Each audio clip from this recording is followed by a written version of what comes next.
At 11:47 p.m., the downtown subway screeched into a tunnel, and the woman in the corner never woke up. One arm rested protectively over a stroller where a baby slept beneath a faded yellow blanket. In her lap lay a baby bottle beside two neatly folded pay stubs, still clutched in her hand, as if letting go of them meant losing everything she had worked for. When the train lurched, one pay stub slipped onto the floor. A gray-haired billionaire bent down to pick it up. His eyes paused on the number of hours she had worked, then on the amount she had actually been paid. He looked back at the exhausted mother, and something inside him quietly broke. Before we continue, I'd love to know where you're watching from, and what time it is in your part of the world. And if stories about quiet courage and unexpected kindness speak to your heart, consider subscribing so we can share many more journeys like this together. Every weekday began at exactly 4:18 a.m., long before the first hint of daylight reached the narrow windows of apartment 3B in a weathered brick building in the Bronx. Kathryn James never needed an alarm clock anymore. After nearly 3 years of living on little sleep, her body woke on its own with the quiet precision of habit. For a few seconds, she remained still listening. The apartment was silent, except for the soft hum of an aging refrigerator and the tiny, steady breaths coming from the portable crib beside her bed. Lily was still asleep, one small hand wrapped around the corner of her faded yellow blanket.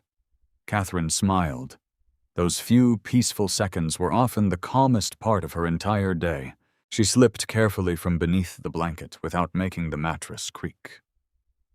The hardwood floor felt cold beneath her feet as she walked into the tiny kitchen, where every inch of space had been organized with almost military discipline. The apartment was small enough that someone standing in the kitchen could see the front door, the dining table, and half of the living room without taking a single step. There was nothing luxurious about it. The cabinets had chipped paint. The oven only heated evenly on one side. One dining chair had been repaired twice using wood glue and metal brackets. But everything was spotless. Kathryn believed that poverty never had to become neglect. She quietly filled an old stainless steel kettle while opening the refrigerator. Inside sat exactly 1 gallon of milk, a carton of eggs, leftover vegetable soup she had made 3 nights ago, sliced apples in reusable containers, baby yogurt, and 3 carefully labeled bottles of formula for Lily. She checked each expiration date automatically. Nothing could be wasted. She warmed 1 bottle while packing another into Lily's daycare bag.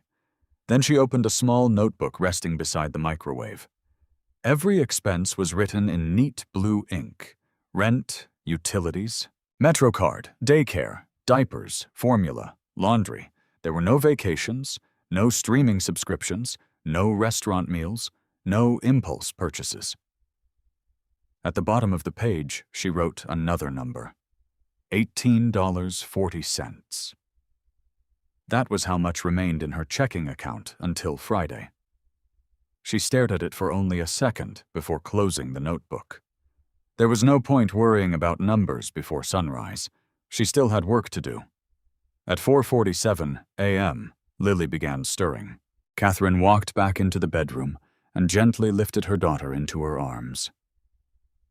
"Good morning, sunshine," she whispered. The little girl rubbed sleepy eyes before resting her head against her mother's shoulder. "You slept better than Mommy," Lily answered with a tiny laugh that sounded more like a sigh. Kathryn kissed the top of her curls. No matter how exhausted she felt, this was the moment that reminded her why she kept going. By 5:25, both of them were dressed. Kathryn wore the same charcoal gray work pants she owned in duplicate sturdy black sneakers and a navy zip-up jacket with the logo of the cleaning contractor stitched above the pocket. Her lunch fit into a reusable plastic container: turkey sandwich, apple slices, carrot sticks. The exact same lunch she packed nearly every weekday because it cost less than buying food near work. She locked the apartment, balancing Lily on one hip while folding the stroller with practiced efficiency. Outside, the Bronx was only beginning to wake. A delivery truck rumbled past. Someone opened a corner bakery. Steam rose from subway grates into the chilly morning air. Kathryn walked 6 blocks to Mrs. Evelyn Ross's licensed home daycare. Mrs. Ross, a grandmother in her late 60s, opened the door before Kathryn even knocked. "Morning, sweetheart." "Morning, Mrs. Ross." "Lily's smiling already." "She usually is." Mrs. Ross accepted the diaper bag. "You look tired," Kathryn laughed softly. "I'll sleep when she's in college." Mrs. Ross smiled, though concern lingered in her eyes. "You remember daycare payment is due Friday?" "I know." "I wasn't reminding you to pressure you." "I know." Kathryn nodded gently. "I'll have it." She always said those words with confidence, even on mornings when she wasn't entirely sure they were true. By 6:18 a.m., she was inside a sleek office tower in Midtown Manhattan. Most employees would never notice the woman pushing the cleaning cart through silent hallways before sunrise. They would arrive later to polished floors, spotless conference rooms, empty trash bins, and fresh coffee stations. Few ever wondered who made that possible. Kathryn worked with quiet efficiency. She wiped fingerprints from glass walls until they disappeared into invisible clarity. She vacuumed carpets in perfect overlapping lines. She straightened chairs so everyone faced the conference table at precisely the same angle. To many people, it was just cleaning. To Kathryn, it was keeping a promise. If someone paid her for honest work, she intended to do it honestly. Around 8:15, another cleaner struggled with an overloaded supply cart after one wheel jammed. Without saying anything, Kathryn crossed the hallway. "I've got it." "You already have your own floor." "I know." "You'll be late." "I'll walk faster." The younger employee smiled gratefully. "Thank you." Kathryn shrugged. "We all finish sooner if nobody struggles alone." She never considered kindness an interruption. It was simply another part of doing the job correctly. At 11:32 a.m., her first shift ended. Most workers headed toward cafes. Kathryn headed toward the employee locker room. She opened her lunch container. Half the sandwich stayed untouched. She wrapped it carefully. That would become dinner during the subway ride to Brooklyn. Every dollar saved mattered. Every minute counted. Outside Manhattan buzzed with expensive suits, luxury cars, and hurried conversations about markets and investments. Kathryn blended into the crowd, carrying a worn backpack, her lunch container, and the quiet determination of someone whose entire future depended on making it through one more day. The afternoon belonged to Lily again. She picked her daughter up from daycare, hugged her tightly, and spent exactly 40 minutes together before catching another train toward Brooklyn. Mrs. Ross watched them leave. "You know," she called after Kathryn, "that little girl is going to remember how hard you loved her." Kathryn turned and smiled. "I hope she remembers more love than hard." As evening settled over the city, the hospital kitchen filled with the sound of industrial mixers rolling carts and stainless steel trays. Kathryn tied on a fresh apron and began preparing meals for patients she would never meet.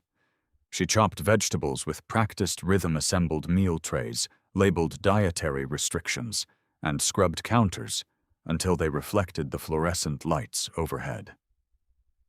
Her feet hurt. Her shoulders ached. Yet no complaint escaped her lips. Just before the end of her shift, payroll handed her 2 envelopes. One contained the wages from the office tower, the other held payment from the hospital. Kathryn didn't open them immediately. She waited until she sat alone on the subway platform. Only then did she unfold each pay stub with extraordinary care. She read every line: hours worked, taxes withheld, net pay. She smoothed each sheet flat with both hands before folding them into perfect rectangles. Then she tucked them beside Lily's baby bottle inside her backpack, exactly where she always kept them. The 2 pay stubs represented every hour she had stood on aching feet. The baby bottle reminded her exactly why those hours mattered. She zipped the bag closed, lifted the stroller, and stepped onto the arriving train, unaware that before the night was over, those 3 ordinary objects would quietly change 2 lives forever. Jonathan Carter's mornings could not have been more different from Kathryn James's. At 7:30 a.m., sunlight spilled across the floor-to-ceiling windows of the executive conference room on the 46th floor of Carter Logistics Group. Beyond the glass, Manhattan stretched in every direction, its skyline glowing beneath a cloudless spring sky. Assistants quietly arranged coffee digital reports and polished leather folders around a table large enough to seat 20 executives. Jonathan arrived carrying nothing except a yellow legal pad and a fountain pen that had belonged to his late mother. He used it every day. Most people assumed it was simply an old habit. Very few knew it was the last thing she had given him before she died. He took his seat at the head of the table just as Ethan Carter entered. His son was 35, impeccably dressed, confident, and remarkably intelligent. Investors admired Ethan's ability to increase profits. Business magazines called him the future of the company. Jonathan often wondered whether that future still remembered the people who made those profits possible. The quarterly meeting began with impressive numbers. Revenue had climbed, shipping costs had fallen, operating margins were stronger than expected. Several executives congratulated one another before Ethan stood to present the next phase of the company's expansion strategy. "Our outside contractors continue to outperform expectations," he said, changing slides. "If we increase outsourcing by another 12%, we'll reduce labor expenses by nearly $18 million over the next fiscal year." Several board members nodded immediately. One even smiled. Jonathan remained silent. Ethan continued, "We'll remain competitive without disrupting core management." Another executive added, "Shareholders will love this." Someone else laughed. "Employees never notice where the contracts come from anyway." The room filled with quiet agreement. Jonathan looked down at the numbers projected across the enormous screen. Millions saved, percentages improved, graphs rising neatly upward. Everything looked perfect. Yet something bothered him. He tapped his mother's pen softly against the table. "Ethan." "Yes." "When was the last time you visited one of the facilities that those contractors actually manage?" His son hesitated. "Our operations team handles site inspections." "That wasn't my question." Ethan adjusted his tie. "It's been a while." Jonathan turned toward another executive. "What about you?" "I receive weekly reports." "And have you been there?" "No." Another silence settled over the room. Jonathan closed the presentation with one gentle motion. "When numbers become cleaner than reality," he said quietly, "I start wondering what we've stopped looking at." No one answered. The meeting continued, but Jonathan found himself paying less attention to forecasts and more attention to memories that had remained buried for decades. He remembered another morning, not inside a glass skyscraper, inside a cramped apartment over a laundromat in Newark. He had been 8 years old. His mother, Eleanor Carter, worked mornings cleaning offices before spending evenings packaging medical supplies in a warehouse. 2 jobs, sometimes 3. She never complained. Jonathan remembered waiting by the apartment window every night. She always returned carrying the same brown paper lunch bag. Inside was whatever she hadn't eaten during her shifts, sometimes half a sandwich, sometimes an apple, sometimes nothing. One evening he had asked why she looked so tired. She had smiled while removing her work shoes. "Being tired isn't the hardest part." "What is?" She had gently unfolded 2 paper paychecks across the kitchen table. "Working this hard, and still having to count every dollar." He hadn't understood then. He understood now. The memory disappeared as another executive spoke. "If we approve these reductions today, implementation can begin next month." Jonathan looked around the room. Every person here had an expensive watch. Every chair cost more than some families paid in monthly rent. Yet the discussion centered on squeezing another fraction of efficiency from people most of them had never met. "We'll vote later," Jonathan interrupted. Several faces showed surprise. Ethan frowned. "Father, delaying sends the wrong message." "Perhaps. But investors expect—" "I know exactly what investors expect." Jonathan stood and walked toward the windows overlooking Midtown. Thousands of tiny figures moved along the sidewalks below. From 46 floors up, they looked almost identical. Tiny, anonymous, replaceable. But every one of them had a story. Every one of them belonged to someone. He wondered how many had already started work before sunrise, how many were heading to second jobs, how many carried children's photographs inside worn wallets. He suddenly realized he no longer knew. After the meeting ended, Ethan followed him into his office. "You embarrassed the board." "I asked questions." "They weren't necessary." Jonathan removed his jacket and hung it carefully beside the door. "They're becoming necessary. You've always trusted the reports. I've trusted people. And now," Jonathan looked at his son for a long moment, "I'm beginning to think reports are replacing people." Ethan sighed. "We can't build a global company on emotions." "No," Jonathan nodded slowly. "But we can destroy one by forgetting humanity." Ethan left without another word. The office became quiet. Jonathan walked to the bookshelf near his desk. On the top shelf sat an old framed photograph. His mother stood outside a factory, wearing faded work clothes, smiling despite obvious exhaustion. The edges of the photograph had yellowed with age. Jonathan picked it up. He had built an empire because of her sacrifices. Somewhere along the journey, he feared he had become too comfortable reading balance sheets instead of lives. He pressed the frame gently back into place. That evening, his driver waited outside with the usual black sedan. Jonathan approached the car before stopping. "Charles." "Yes, sir." "Go home." The driver blinked. "Sir." "I'll find my own way tonight." "Is everything all right?" Jonathan smiled faintly. "I think I'm overdue to remember what this city actually feels like." Instead of climbing into the luxury sedan, he turned toward the subway entrance a block away. The smell of roasted nuts from a street cart mixed with the scent of steel rails drifting upward from beneath the sidewalks. Office workers hurried past without recognizing the billionaire walking among them. Jonathan purchased a Metro card from the machine, hesitating only briefly before swiping it through the turnstile. The familiar mechanical click unlocked more than a subway gate. It unlocked memories he hadn't visited in years.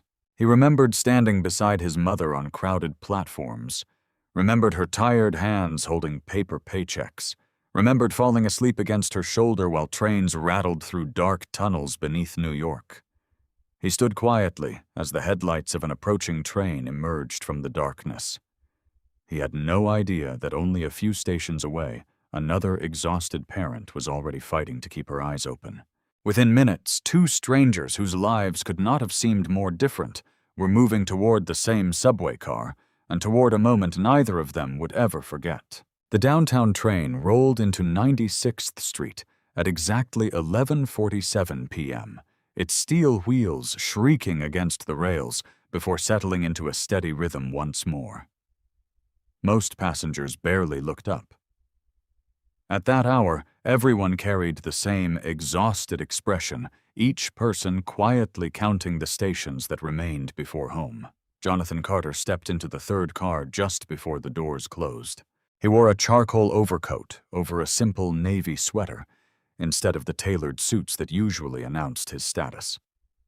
A plain baseball cap shaded his silver-streaked hair. Without bodyguards or assistants surrounding him, he blended surprisingly well into the crowd.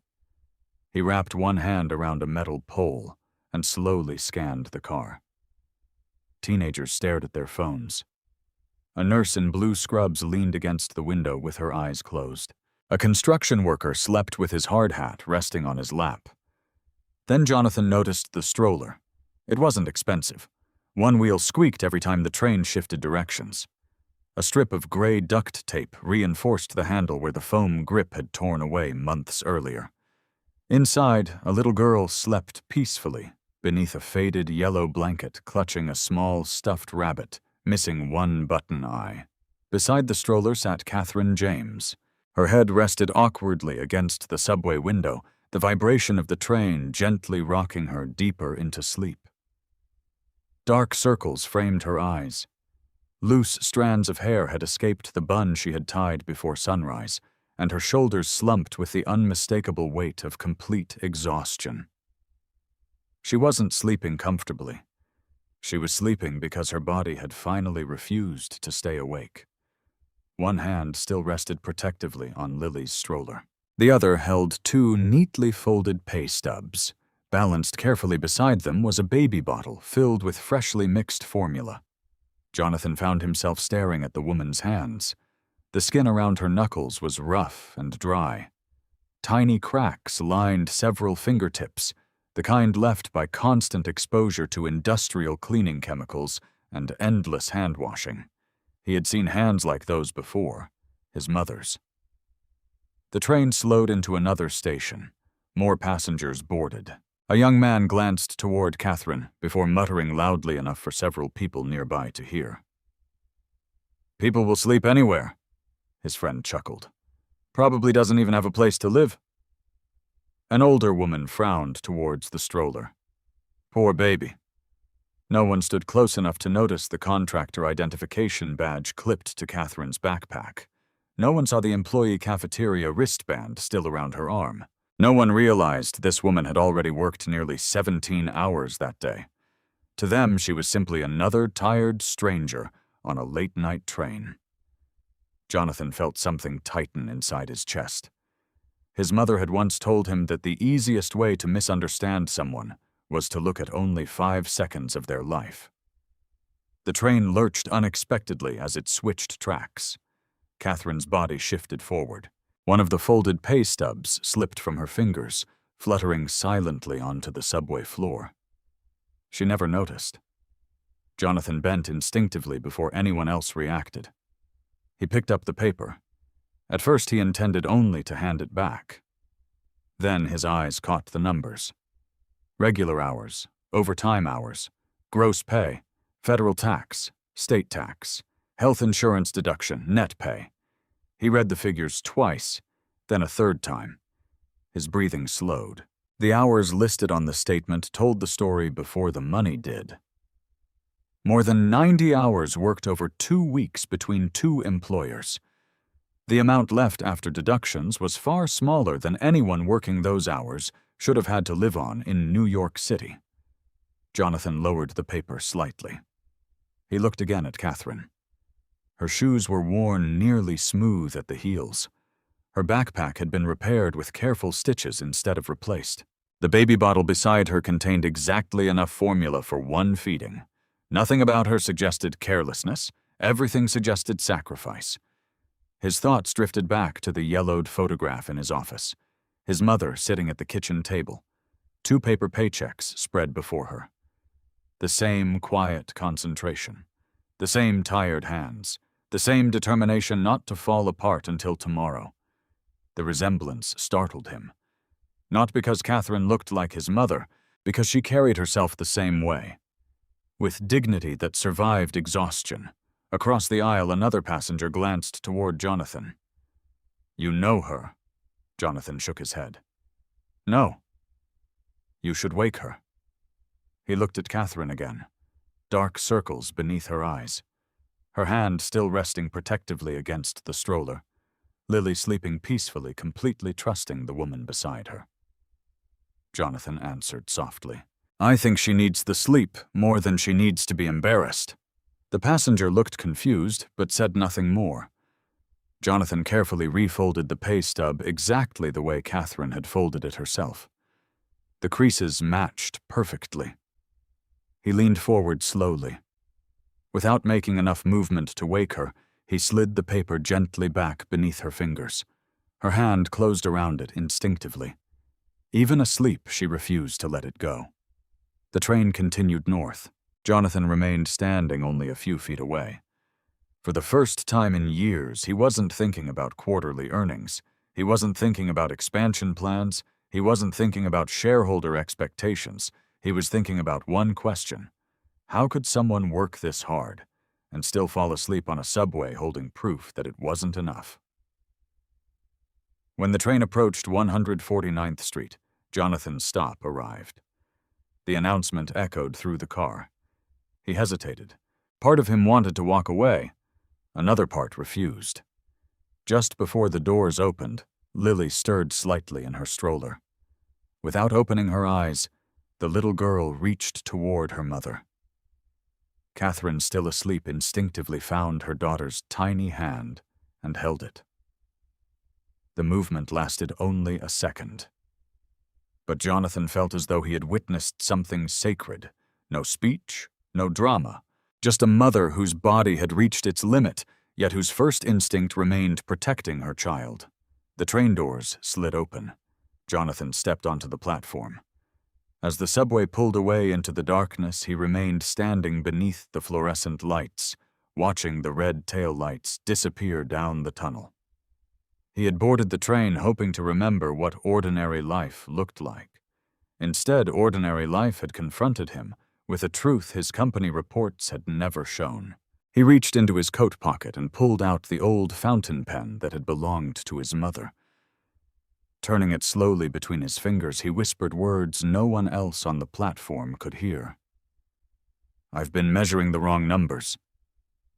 The train vanished into the darkness, carrying Kathryn and Lily farther into the Bronx, completely unaware that one exhausted ride home had just changed the direction of a billionaire's life. Jonathan Carter barely slept that night. Long after returning to his townhouse overlooking Central Park, he found himself standing in the kitchen, with the lights off, staring through the windows at the city that never seemed to stop moving.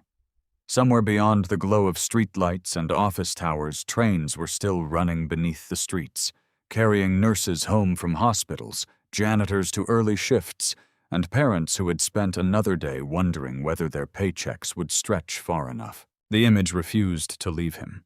A baby bottle, 2 folded pay stubs, a mother asleep because exhaustion had finally defeated determination. At 5:45 the following morning, before his executive assistant usually arrived, Jonathan was already sitting behind his desk. He pressed the intercom. "Grace, could you come in when you get here?" Grace Mitchell entered 10 minutes later carrying a tablet and her usual notebook. "You wanted to see me?" Jonathan nodded toward the chair across from him. "Close the door." She did. "There was someone on the subway last night." Grace looked up immediately, sensing the seriousness in his voice. "A woman." He paused. "About 30, traveling with a little girl." He carefully described Kathryn without exaggeration.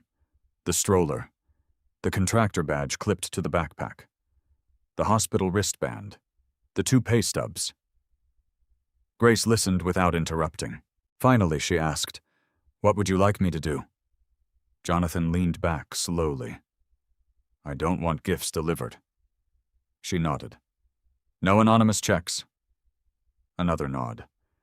"I don't want someone knocking on her door offering charity." Grace smiled faintly. "I assumed as much." Jonathan folded his hands. "I want to understand why someone working that many hours still looks like she's one emergency away from losing everything." Grace wrote only one sentence. "Find the truth." "Discreetly?" she asked. "Completely. No contact. None. No one tells her she's being investigated."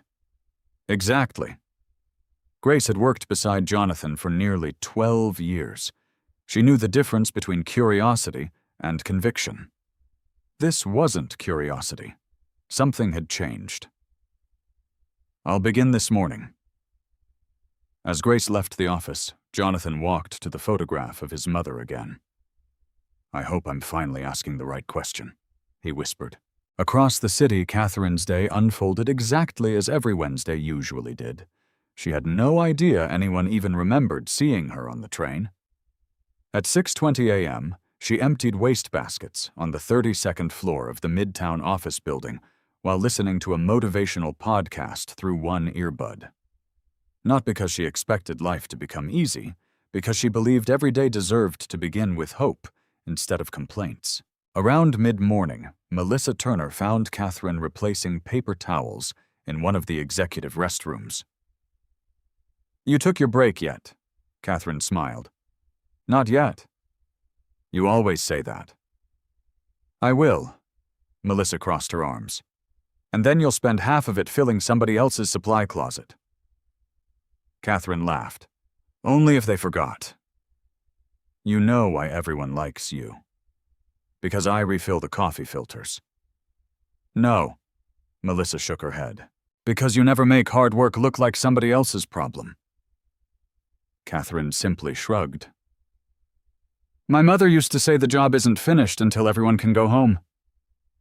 Melissa smiled. "I would have liked your mother." "So would have I." The answer slipped out quietly. Kathryn had lost her mother years earlier to an untreated heart condition after delaying medical appointments she couldn't afford. It was one of the reasons Kathryn refused to complain about long hours.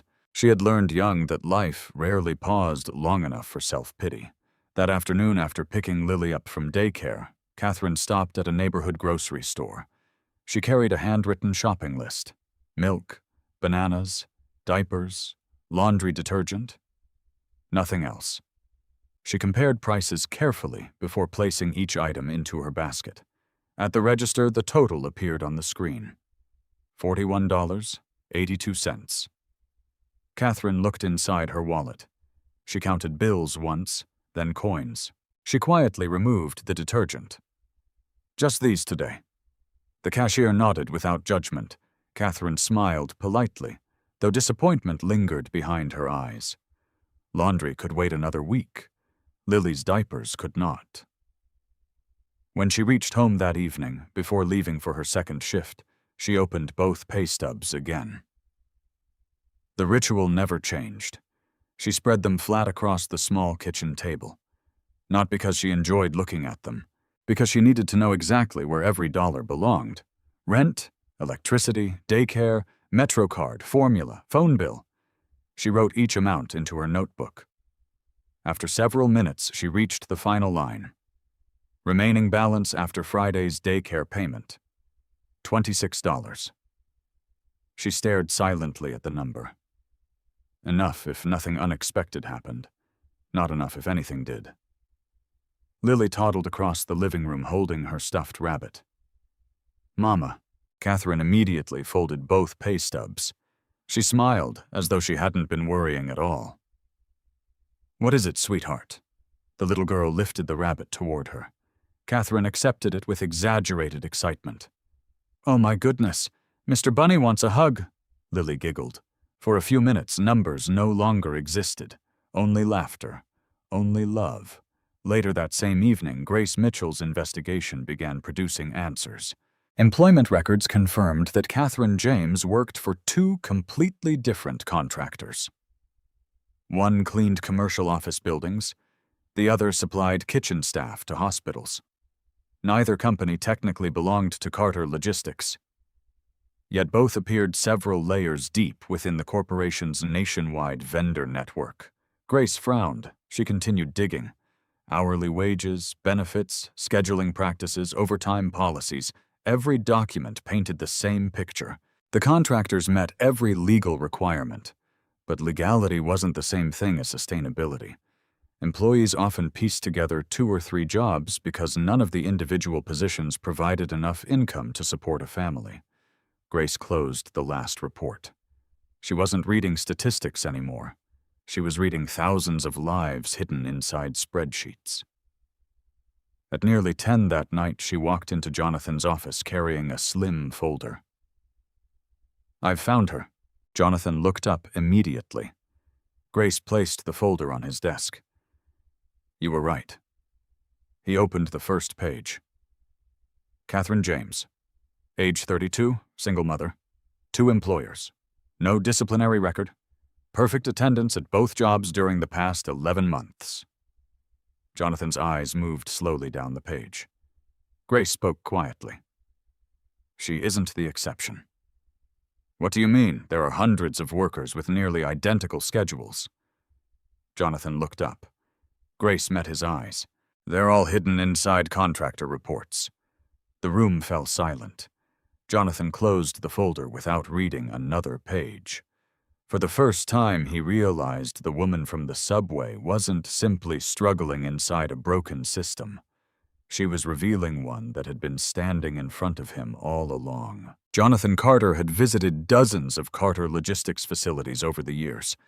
Cameras usually followed him. Managers rehearsed presentations for weeks. Fresh paint appeared on walls that had needed it for years, and every hallway somehow smelled cleaner than usual. He had seen polished versions of reality. What he wanted now was the truth. 3 mornings later, before sunrise, Jonathan parked an aging gray sedan 2 blocks away from the Midtown office tower where Kathryn worked. He wore faded jeans, a navy maintenance jacket without a company logo, work boots, and a plain knit cap. Even Grace would have struggled to recognize him. The building came alive long before the executives arrived. Delivery workers rolled carts through the loading dock. Security guards exchanged quiet greetings. Cleaning crews signed attendance sheets while carrying mops, buckets, and supply bags that looked heavier than they should. Jonathan walked in carrying an empty clipboard. Nobody questioned him. People rarely questioned someone who looked like he belonged. From across the lobby, he spotted Kathryn. She was replacing fresh flowers near the reception desk after carefully wiping fingerprints from the glass entrance doors. She checked each vase to make sure every stem faced the same direction. No one had asked her to do that. She simply believed details mattered. A supervisor hurried through the lobby. "Morning, Kathryn." "Good morning, Mr. Ellis." "You don't have to arrange the flowers." "I know." "So, why do it?" She smiled while adjusting one white lily that leaned slightly to one side. "Because the first person who walks through these doors might be having the hardest morning of their life." The supervisor looked surprised. "They probably won't notice." "Maybe not." She stepped back to admire the arrangement. "But they'll notice how the room makes them feel." Jonathan quietly wrote those words in the small notebook hidden inside his jacket. Not because he intended to quote them, because he didn't want to forget them. As the morning continued, he observed something else. Kathryn never rushed another employee. When a young cleaner accidentally knocked over a bucket of water, panic spread across the man's face. "No, I'm sorry," he said quickly. "I'll clean it up." Kathryn was already kneeling beside him with several towels. "We both will. I made the mess. And we'll both fix it. It'll slow you down." She looked at him kindly. "It'll slow us down less if there are 2 of us." There was no lecture, no irritation. Within minutes, the hallway was dry again. The younger employee whispered, "Thank you." Kathryn simply answered, "We've all been new once." Jonathan noticed how naturally respect followed her, not because of her position, because of her character. Around 9 o'clock, employees gathered briefly in a storage room for coffee before returning to work. Melissa Turner poured herself a cup while Kathryn filled paper towel dispensers stacked against the wall.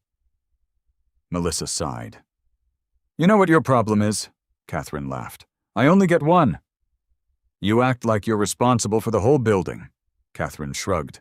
"I am responsible for the part I'm standing in." Melissa shook her head with a smile. "You'd probably clean heaven if they gave you a mop." Kathryn laughed louder this time. "I'd ask where they keep the extra trash bags first." The room filled with easy laughter. Jonathan noticed something remarkable. No one mocked Kathryn's optimism. Instead, they seemed protected by it. Later that afternoon, Jonathan drove to Brooklyn. Grace had arranged temporary credentials through one of the food service contractors without revealing his identity. The hospital kitchen was nothing like the quiet office building. Industrial dishwashers roared continuously. Metal trays clattered across stainless steel counters. Steam clouded the air, while cooks prepared hundreds of meals before dinner service. Kathryn had already changed into fresh kitchen scrubs and a hairnet. She moved quickly from station to station, labeling diabetic meals, preparing low-sodium trays, checking allergy lists twice before each order left the kitchen. The pace never slowed. Near 6 o'clock, one of the newer employees froze while reading a complicated dietary ticket. "I don't know which tray this belongs to." The kitchen supervisor looked overwhelmed. "We're already behind." Without hesitation, Kathryn stepped over. "Let's figure it out together." She didn't take over, she explained. "This blue sticker means cardiac diet." The young woman nodded. "And yellow?" "Soft food." "What if both colors are there?" "Then we check twice, instead of guessing." The employee smiled nervously. "I keep slowing everybody down." Kathryn gently shook her head. "No." She handed over the tray. "Learning takes longer than pretending." Jonathan watched the conversation from across the room. Again, no one had instructed Kathryn to teach anyone. Helping simply seemed woven into everything she did. An hour later, dinner service finally ended. Several untouched meal trays remained. Hospital policy required documenting them before disposal. One employee looked at the food. "What a waste." Another sighed. "I skipped lunch." "So did I." The supervisor approached. "Anyone who hasn't eaten can take one after paperwork's finished." Most employees immediately reached for the trays. Kathryn didn't move. The supervisor noticed. "Kathryn?" She looked up. "Take one." She smiled politely. "After everyone else." "They already have?"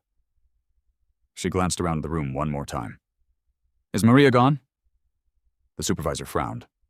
"The night dishwasher?" Kathryn nodded. "She's still downstairs." "Probably. Then I'll wait." The supervisor smiled knowingly. "She always forgets to eat." 20 minutes later, Maria rushed upstairs after finishing dishes.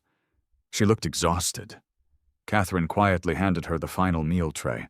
"I saved this." Maria blinked. "You didn't eat?" "I packed a sandwich this morning." Maria looked at the tray, then back at Kathryn. "You should have taken it." Kathryn smiled. "I already knew I had dinner." Jonathan stood motionless. He knew that sandwich. Half of it had become dinner on the subway several nights earlier. She had likely packed exactly the same meal today. She wasn't giving away extra food. She was giving away the better meal. As employees changed clothes to leave, Jonathan remained hidden near the loading dock exit. Melissa caught up with Kathryn outside. "You ever think about slowing down?" "Sometimes." "And?" Kathryn looked toward the stroller waiting beside the security desk where Lily had been cared for by the hospital's evening childcare program for staff. "I'll slow down when life gives me permission." Melissa placed a gentle hand on her shoulder. "I hope it does soon." "So do I." Kathryn lifted Lily into her arms. The little girl wrapped sleepy arms around her mother's neck without opening her eyes. Jonathan watched them disappear into the evening crowd. Only after they were gone did he realize something that none of the reports Grace had gathered could ever measure. Spreadsheets could count labor hours. Payroll systems could calculate wages. Performance reviews could track attendance. But none of them recorded generosity. None of them measured integrity. None of them assigned value to the quiet decision to help a frightened coworker to wait so someone else could eat first, or to treat invisible work with visible pride. Standing alone beneath the hospital's loading dock lights, Jonathan looked at the stream of workers heading toward buses and subway stations. Grace's words echoed in his mind. She isn't the exception. He slowly corrected the thought. "No," he whispered. "She's proof of what we've stopped seeing." For the first time, Jonathan understood that changing one woman's life would never be enough. If hundreds of people like Kathryn existed inside his company's contractor network, then the real problem wasn't hidden in a single paycheck. It was hidden in the system that had taught itself to overlook people exactly like her. By the second week of April, Kathryn James had convinced herself that if she could simply make it through Friday, everything would settle down again. She had been wrong before. Life had a way of waiting until someone caught their breath before adding another weight to their shoulders. Friday afternoon began with a phone call. Kathryn had just finished wiping down the last conference room table in Midtown when her phone vibrated inside her pocket. The screen showed a familiar name, Mrs. Evelyn Ross. Kathryn answered immediately. "Hi, Mrs. Ross. Is Lily okay?" "Oh, she's perfectly fine, sweetheart." Kathryn relaxed. "Thank goodness." Mrs. Ross hesitated. "I've been putting this conversation off for 2 months." Kathryn felt her stomach tighten. The landlord raised the mortgage again. She already knew what was coming. The insurance on the house also went up. Kathryn leaned against the empty conference table. "I'm so sorry. I hate asking this." "You don't have to apologize. Beginning next month, daycare will increase by $90 a week." Silence filled the room. $90. It wasn't an impossible amount for many families. For Kathryn, it was the difference between surviving and falling behind. Mrs. Ross continued softly. "If there were any other way." "I know. I've run the numbers over and over. I believe you. I love having Lily here." Kathryn swallowed hard. "And Lily loves you. I don't want to lose either of you." Kathryn forced a gentle smile, although no one could see it. "You won't." After ending the call, she stood perfectly still. She didn't cry. She simply reached into her backpack and unfolded the 2 pay stubs again. It had become almost instinctive. Whenever life became uncertain, she looked at those papers, not because they contained answers, because they reminded her that every dollar represented honest work. She quietly opened her notebook. Current weekly budget. She added $90 beneath daycare, then erased the tiny emergency savings she had hoped to build. The balance dropped below zero. She stared at the page. There was nowhere left to cut. She already packed every meal. She hadn't bought new clothes for herself in over a year. She rarely turned on the apartment heat unless Lily was awake. The math refused to cooperate. That evening brought another surprise. When Kathryn arrived home before heading to the hospital, a folded notice had been slipped beneath her apartment door. She recognized the building manager's letterhead immediately. Her fingers tightened before she even opened it. Effective May 1st, monthly rent adjustment, increase $125. She slowly lowered the paper. For a long moment, the apartment seemed strangely quiet. Outside, children laughed in the courtyard. Somewhere upstairs, someone played old jazz records. Life continued as though nothing had happened. Inside apartment 3, Kathryn calculated the impossible. Daycare, rent, utilities, transportation, food, formula, nothing fit anymore. Lily crawled toward her carrying the stuffed rabbit. "Mama."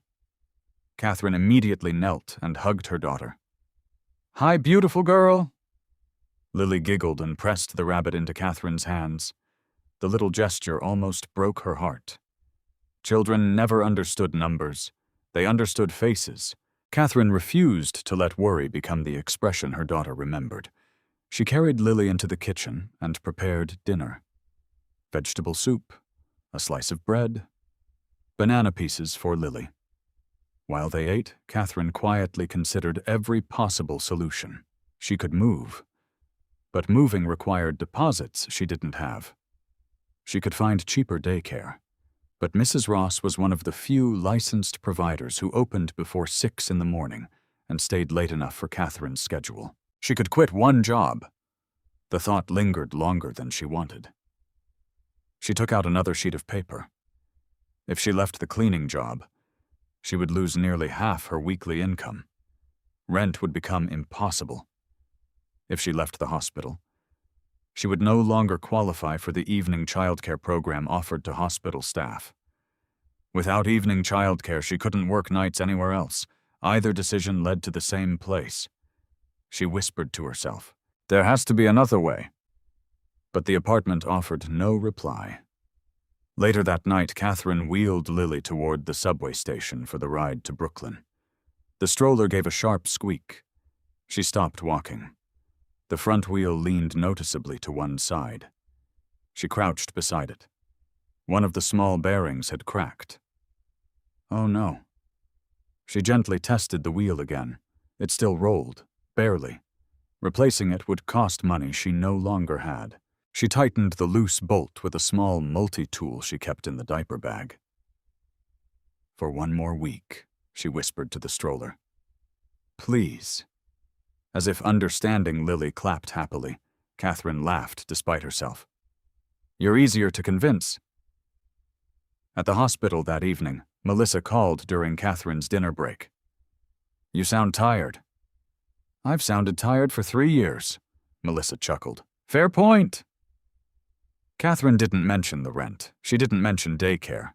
She simply listened while Melissa talked about ordinary things. Finally, Melissa asked, "Everything okay?" Kathryn hesitated. Then she answered honestly, "I'm trying to figure something out." "What kind of something?" "The kind with numbers." "You need help." Kathryn looked down at her folded pay stubs lying beside her sandwich. "No." "You sure? I'll figure it out." Melissa knew that tone. It wasn't pride, it was dignity. There was a difference. "I know you will," Melissa said, "but promise me something." "What?" "If figuring it out ever becomes impossible," she paused. "Don't carry it alone?" Kathryn smiled faintly. "I'll remember." After hanging up, she folded the pay stubs once more. Always the same careful folds. Always beside Lily's baby bottle. Always returned to the same pocket inside her backpack. The train ride home felt longer than usual. Kathryn watched reflections flicker across the subway windows while silently calculating possibilities that never balanced. She could sleep less. She already barely slept. She could work more overtime. There wasn't any available. She could sell something. There was almost nothing left to sell. Across town, Grace Mitchell entered Jonathan Carter's office carrying updated reports. She didn't begin with financial charts.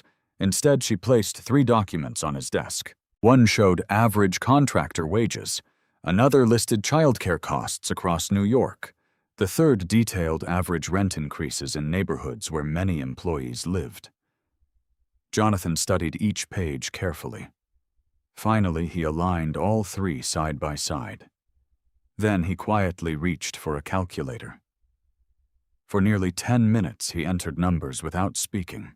When he finished, he removed his glasses. "What happened?" Grace asked. Jonathan looked at the total once more. "If Kathryn works every scheduled hour," he paused. "She still falls behind next month."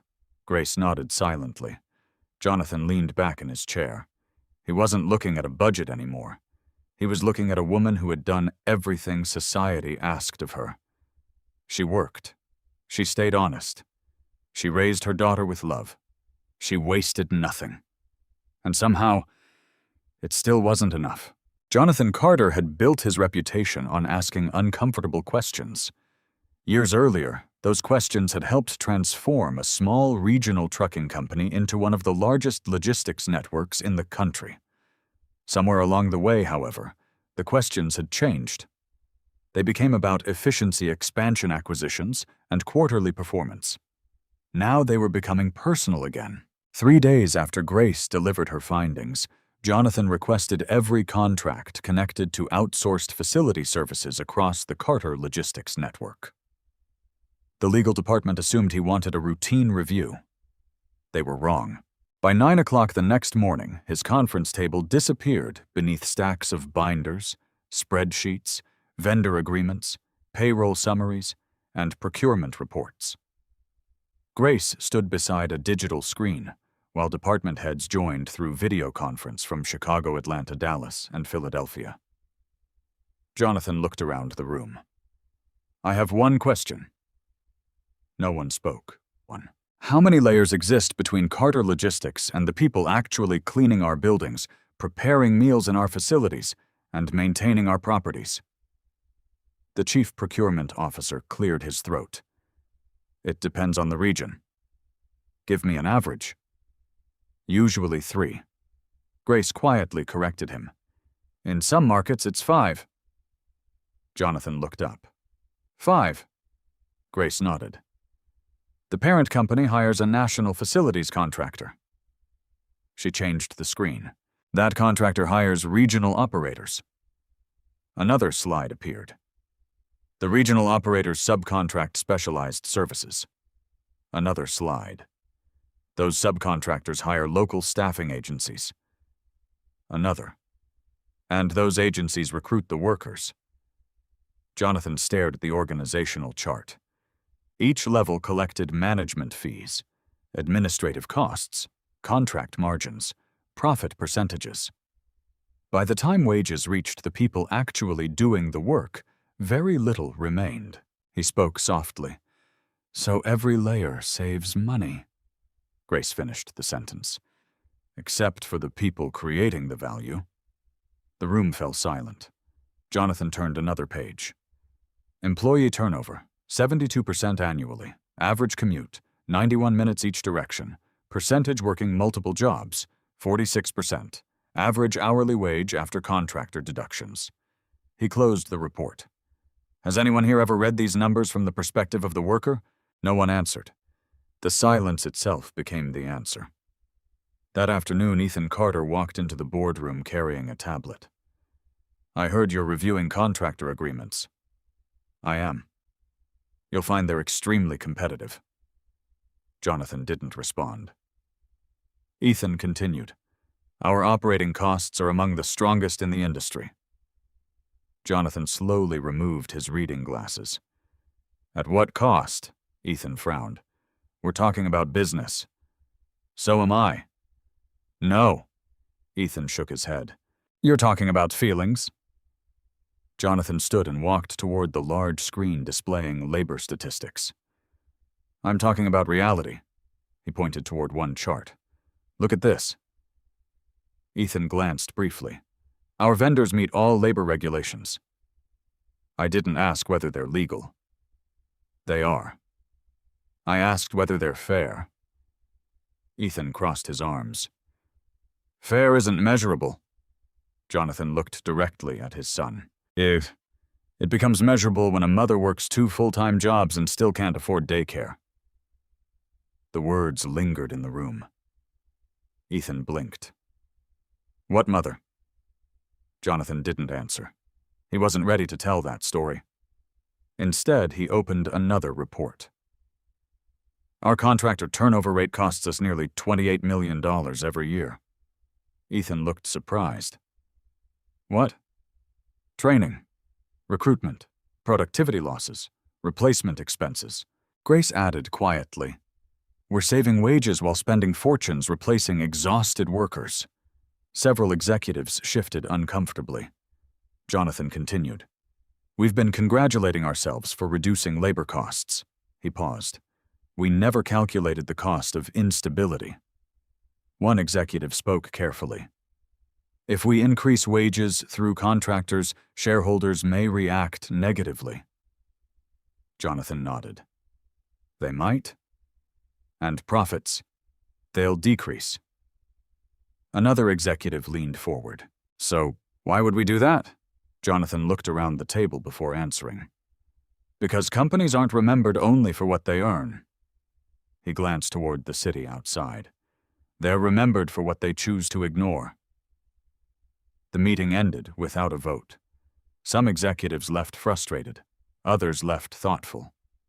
Ethan remained behind. You've changed. Jonathan smiled sadly. No. I've remembered. Because of one woman. Jonathan looked at his son. No. He answered honestly. Because she reminded me of someone.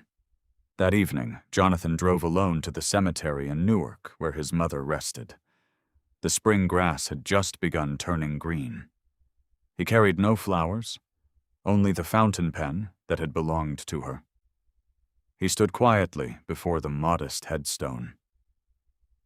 "I used to think I honored you by building something successful." The wind rustled through nearby maple trees. "I forgot success was never the lesson you tried to teach me." He remembered watching Eleanor Carter count paper paychecks at their tiny kitchen table. She had never complained about hard work. She had only wished it could provide enough. Jonathan closed his eyes. "I finally met someone carrying those same papers." For several minutes he remained silent. Then he returned to his car with a decision already taking shape. Meanwhile, life continued for Kathryn exactly as before. Friday evening found her kneeling beside Lily's stroller again. The repaired front wheel finally gave way outside the subway station. The small bearing rolled across the sidewalk before disappearing beneath a parked delivery truck. Kathryn stared at the broken wheel. She almost laughed. Not because it was funny, because sometimes problems arrived with such perfect timing that laughter became easier than anger. She looked around. No repair shop remained open. She gently lifted Lily into one arm, then folded the damaged stroller with the other. The walk home would take nearly 40 minutes. She adjusted the diaper bag over her shoulder. The backpack containing the 2 folded pay stubs felt heavier than usual. Lily rested her head against Kathryn's neck. Within minutes, she had fallen asleep. Kathryn carried her all the way home. Halfway there, she stopped beneath a streetlight to switch arms. Her shoulders burned, her legs trembled, yet she smiled down at Lily. Worth every step. No one heard her. Across the street, people hurried past without noticing the exhausted mother carrying both a sleeping child and a broken stroller through the cool night air. By the time Kathryn reached apartment 3B, she could barely feel her hands. She tucked Lily into bed before quietly placing the broken stroller in the corner of the living room. Tomorrow she would figure something out. She always did. Across Manhattan, Jonathan sat alone in his office, reviewing one final proposal Grace had prepared. At the top of the page, she had written only one sentence. If the system created this problem, the system must become part of the solution. Jonathan read it twice. Then he picked up his mother's fountain pen. Instead of signing another acquisition agreement or cost reduction proposal, he began writing the first draft of something Carter Logistics had never attempted before. It wouldn't be a donation, it wouldn't be charity, it would be an opportunity. And somewhere in the Bronx, without realizing it, Kathryn James was about to become the first person whose quiet determination would help reshape the future of thousands of workers she had never even met. On the first Monday of May, something unusual appeared in the employee break room of the Midtown office tower. It wasn't another safety reminder. It wasn't a revised cleaning schedule. It was a single blue poster pinned neatly to the bulletin board beside the time clock. Several employees glanced at it before beginning their shifts. Most assumed it was another corporate announcement they would never qualify for. Melissa Turner stopped long enough to read every line. Her eyebrows rose. "Kathryn?" Kathryn looked up from organizing fresh cleaning supplies. "What is it?" "You should come see this." Kathryn wiped her hands on a cleaning cloth before walking over. At the top of the poster, bold letters read, "Carter Workforce Advancement Initiative, a new development program for frontline employees across partner companies. Selected participants would receive paid management training, leadership coaching technology instruction, and guaranteed interviews for supervisory positions within Carter Logistics and its affiliated operations." The qualifications were surprisingly simple. At least 1 year of frontline work experience, strong attendance, supervisor recommendation, commitment to completing evening coursework. Kathryn quietly finished reading before stepping back. Melissa smiled. "That's you." Kathryn shook her head almost immediately. "No." "What do you mean, no?" "They're looking for future managers." Melissa laughed. And? I'm a janitor. No. Melissa pointed gently toward her. You're someone who happens to clean offices. There's a difference. There absolutely is. Kathryn folded her arms. I've never managed anyone. Melissa looked around the spotless hallway. You've been managing people for years. Kathryn frowned. I haven't? You teach new hires. You help everyone. You solve problems before supervisors even know they exist, Melissa smiled. You just don't have the title. Kathryn looked back at the poster. The words seemed written for someone else. Someone younger. Someone with a college degree. Someone who hadn't spent the last several years calculating grocery bills with a pencil. I wouldn't even know what to say in an interview, Melissa answered without hesitation. You'd tell the truth. Across the city, Jonathan Carter sat in another meeting. This one looked very different from the meetings that had filled his calendar only weeks earlier. Human resources, operations, training specialists, community workforce advisors, no investors, no analysts. A presentation filled the screen. Jonathan read every page carefully. This program cannot become charity. The director of talent development nodded. It won't. I don't want sympathy influencing selection. We're building competency-based evaluations. Jonathan leaned forward. If someone succeeds, they succeed because they earned it. If they fail, they can apply again. Jonathan looked satisfied. He remembered Kathryn's face on the subway. The last thing she would ever want was a position handed to her because someone pitied her. Grace placed another folder on the table. We've removed names from the initial screening. Jonathan smiled. So the reviewers won't know who's who. Correct. He nodded. Good. Back in the Bronx, Kathryn carried the folded application home without mentioning it to anyone. After Lily fell asleep that evening, she spread the paperwork across the kitchen table beside the familiar notebook containing her monthly budget. The questions seemed intimidating. Describe a workplace challenge you solved. Explain a time you demonstrated leadership. Why do you want to become a supervisor? Kathryn stared at the blank pages. Leadership. The word made her uncomfortable. She had never thought of herself that way. She simply tried to make each day a little easier for the people around her. She reached for a pen, then stopped. What if she embarrassed herself? What if she was accepted into interviews only to discover she wasn't smart enough? Her eyes drifted toward the refrigerator. Several crayon drawings made by neighborhood children covered the door. Among them hung one picture Mrs. Ross had helped Lily make. It showed two stick figures holding hands beneath a bright yellow sun. Mrs. Ross had written Lily's name across the top. Kathryn smiled. You already think I can do anything. She looked back at the application. Maybe Lily deserved a mother who believed that too. The next morning, Kathryn carried the unfinished paperwork to work. During lunch, she quietly completed one question at a time. She didn't use impressive business language. She wrote honestly. When asked about solving workplace problems, she described organizing supply closets so every cleaner could find equipment faster. When asked about teamwork, she wrote about helping new employees feel confident enough to ask questions instead of pretending to know everything. When asked why she wanted to participate, she paused the longest. Finally, she wrote, I want my daughter to grow up believing that hard work can open new doors, not only keep old ones from closing.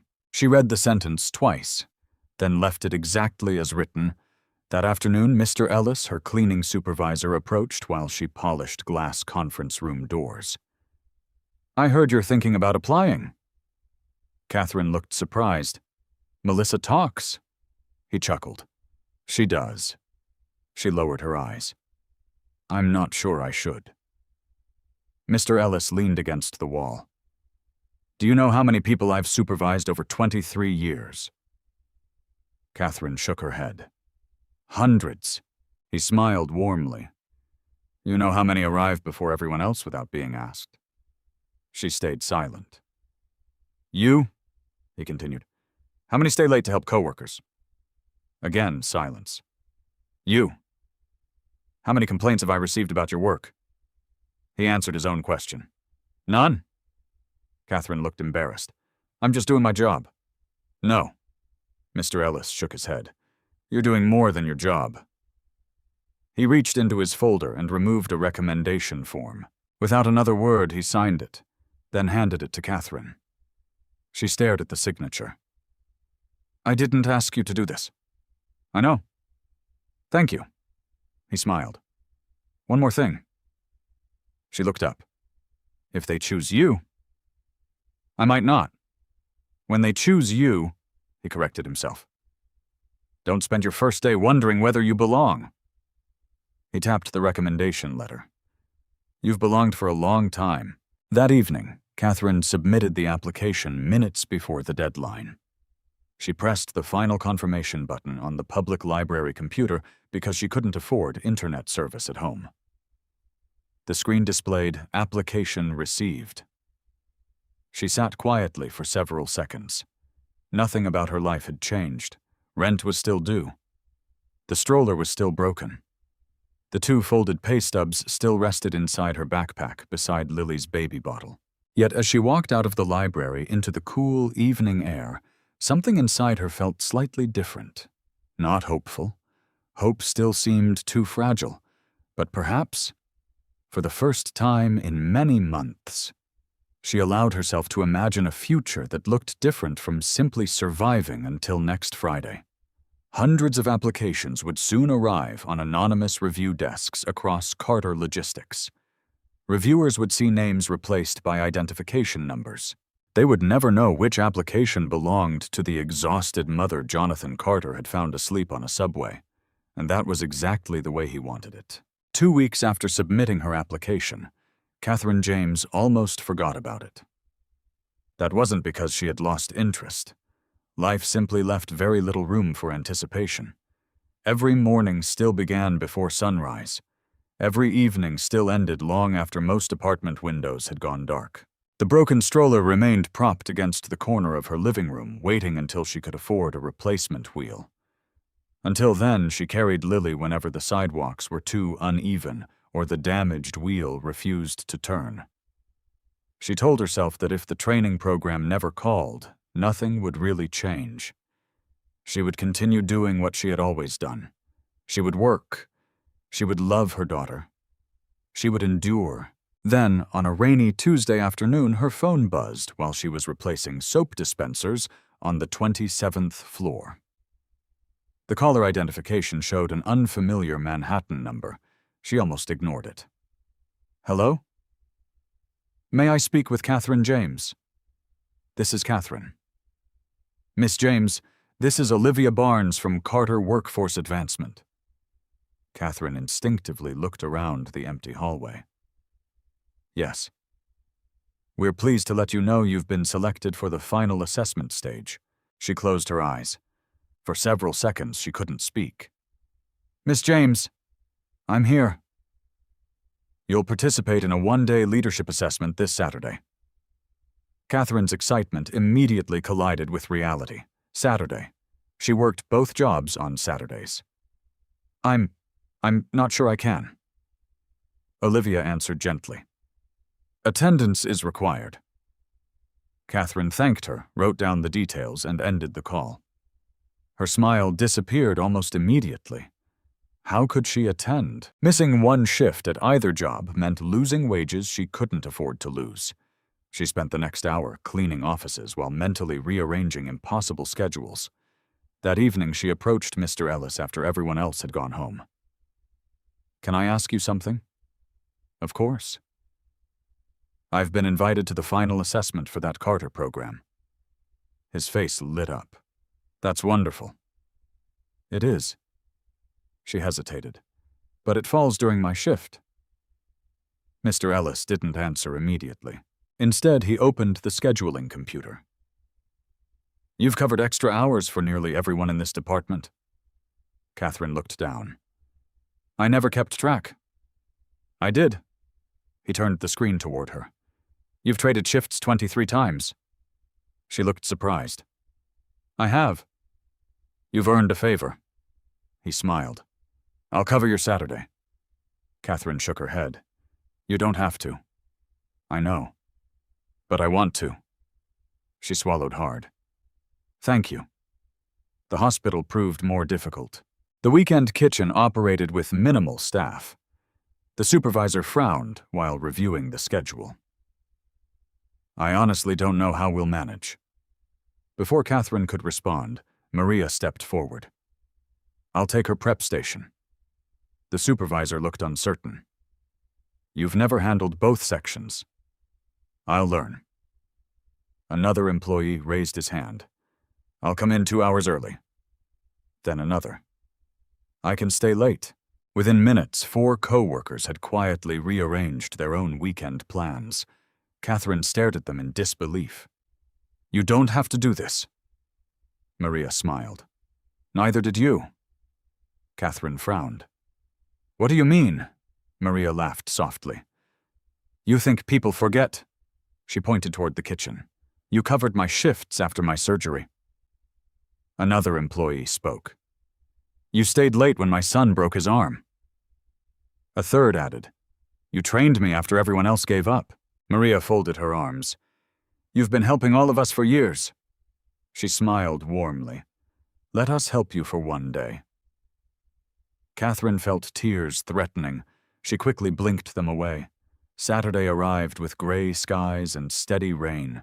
The assessment center occupied 3 floors of a Carter Logistics training facility in Queens.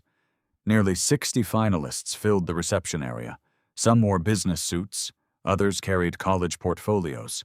Kathryn stood quietly near the back, wearing her cleanest navy blazer, purchased years earlier from a thrift store for $12. She worried people would notice the worn elbows. No one did. Each participant received a number instead of wearing a name badge. Candidate 27. Exactly as Jonathan had requested. Names remained hidden. Backgrounds remained hidden. Only performance would matter. From an observation room above the training floor, Jonathan watched through one-way glass. He couldn't identify Kathryn. He didn't know which number belonged to her. Grace intentionally refused to tell him. You asked for a fair process. She smiled. This is one. Jonathan nodded. And keep it that way. The first exercise surprised everyone. Instead of answering written questions, participants entered a simulated warehouse. Boxes had been placed randomly across the floor. Workers argued. A shipment was late. Equipment had failed. An instructor simply said, "Your team has 20 minutes." Many candidates immediately began giving orders. Others tried proving they were the smartest person in the room. Candidate 27 did something different. Kathryn spent the first minute listening. She asked each volunteer one question. What problem are you trying to solve? Within moments, she noticed something others had missed. Everyone was fixing different problems. No one was solving the same one. She smiled gently. Can we stop for 30 seconds? The room quieted. She picked up a marker and drew 3 simple columns on a whiteboard. Urgent. Important. Can wait. Then she handed the marker to someone else. You know inventory better than I do. Another participant. You understand scheduling. Another. You've already found the equipment issue. Without raising her voice, Kathryn began organizing people around their strengths instead of around herself. From the observation room, several evaluators started taking notes. One whispered, "Who is candidate 27 inches?" Grace smiled without answering. The second exercise involved handling a conflict between 2 fictional employees. Many candidates quoted policy manuals. Kathryn asked something entirely different. What happened before today? The evaluator playing the employee looked surprised. She listened quietly before responding. Then she said, "People usually don't argue about one moment." She smiled kindly. "They argue about 10 moments nobody talked about." Again, evaluators exchanged glances. Jonathan watched every interaction without realizing he was leaning forward in his chair. There was something familiar about Candidate 27. Not her face, her patience. She never rushed. She never competed for attention. She simply made everyone around her better. At the end of the day, finalists completed a written reflection.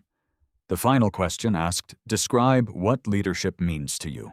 Kathryn didn't overthink it. She wrote exactly one sentence. "A leader is the person who notices who has been carrying the heaviest load and quietly walks beside them before asking them to carry anything else." She placed the paper face down and walked out of the room.